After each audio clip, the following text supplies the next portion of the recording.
तू ही मेरी पूजी माता, तू मेरी दौलत है।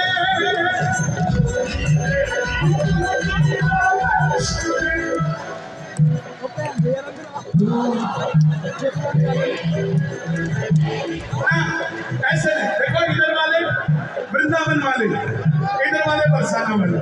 अब देखते हैं बरसाना कौन से गाता है कि वृंदावन। पहले बरसाने की बात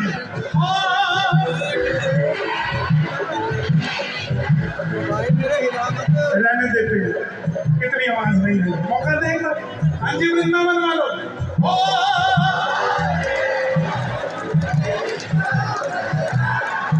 ये पीछे जो बैरिकेड के बैठे समझ गया कि जो ज्यादा पागल होते हैं बैरिकेड में बिठाना पड़ता है। यहाँ वीआईपी कोई नहीं है, वीआईपी खाटू वाला शाम है। पूरा हाथ खाओगे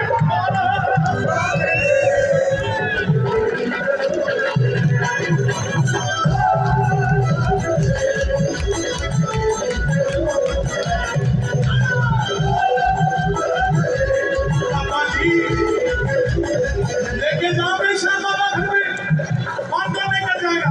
तो गाँव में ऐसा ओम श्री शाम